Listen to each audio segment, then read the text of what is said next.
मी Prasad Umesh Khedkar, Vidyapratishthan Supe English medium school Supe, इयत्ता 6वीचा विद्यार्थी आपणासमोर विषय मांडतो माझा आवडता कवी।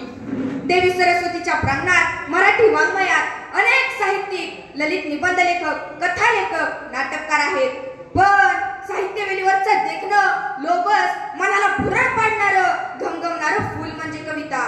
थोड्या शब्दात मोठा अर्थ सामावणाऱ्या शब्द पंक्ती म्हणजे कविता। जसे फुलांचे रंग अनेक, गंध अनेक, आकार स्पर्श अनेक, तसेच विविध प्रकारे कवींनी आपापल्या काव्य पुष्पांची गुंफण देवी सरस्वतीच्या चरण कमली वाहिली आहे। मित्रांनो, आपल्या मराठी साहित्यात अनेक नामवंत कवी होऊन गेले, जसे की केशवसूत, कुसुमाग्रज, विंदा करंदीकर, मंगेश पाडगावकर, बालकवी इत्यादी।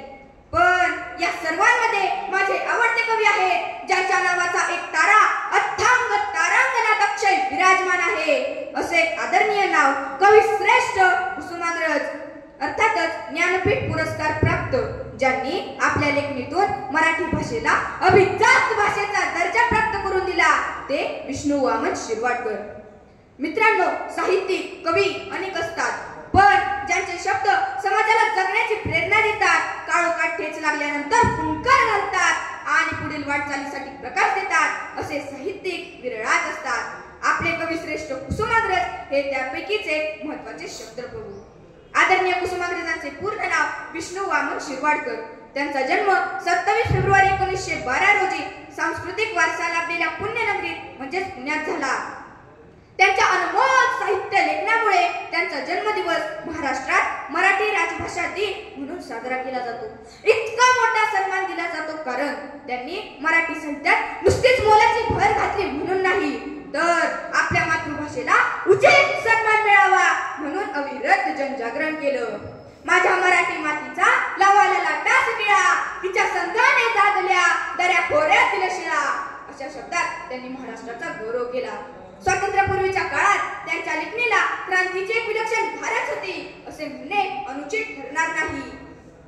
म्यानातून उसळे तलवारीची पात, वेडात मराठे वीर दौडले सात, हे शिवरायांच्या काळातील शौर्यगीत। तसेच सरनावलक निराना प्रबोधरी, हे उठवर साहू भावशिरी, हे बाजीप्रभू देशपांडे यांच्या देहाची चाळणी होईस्तवर लढ्यातील झुंज याचे हृदयस्पर्शी कथन करणारे काव्य, हे त्यांचे वैशिष्ट्य। मित्रांनो, मराठी साहित्यातील अजरामर काव्य ठरलेले लेखन म्हणजे गरजा जय जयकार, क्रांतीचा गरजा जय जयकार, हे अमर काव्य हसत हसत मरणाला फाशीला सामोरं जाणाऱ्या क्रांतीवीरांचा मूर्तिमंत दृष्टांत देऊन जाते।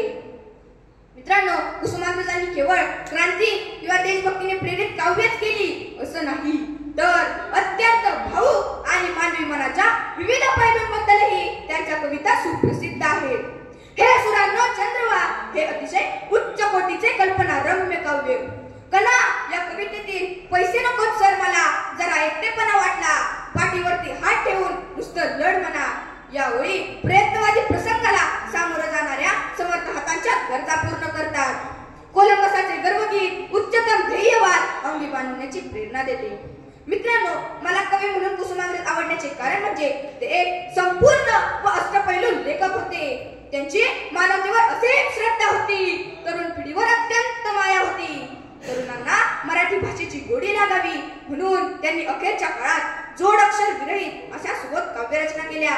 स्वतःच्या निवासातील काही भाग बाल वाचनालयासाठी दिला, विविध स्पर्धांचे आयोजन केले। त्यांच्या याच गुणांमुळे त्यांची थोरवी अधिकच जाणवते।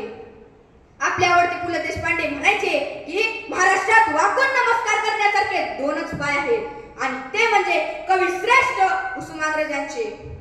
अशा या महान व्यक्तिमत्वाची प्राणज्योत 10 मार्च 1999 रोजी नाशिक येथे मालवली। त्यांचे साहित्य वाचणे, मातृभाषेवर निस्सीम प्रेम करणे आणि समृद्ध सुशील माणूस बनणे हीच त्यांना आदरांजली ठरेल। जाता जाता कुसुमाग्रजांच्या 4 ओळी गाऊन माझ्या वाणीला पूर्ण विराम देऊ इच्छितो। जाता जाता गाईन मी, गाता गाता जाईन मी, गेल्यावरही या गगनातील गीतांमधून राहील मी, गीतांमधून राहील मी। जय हिंद, जय महाराष्ट्र।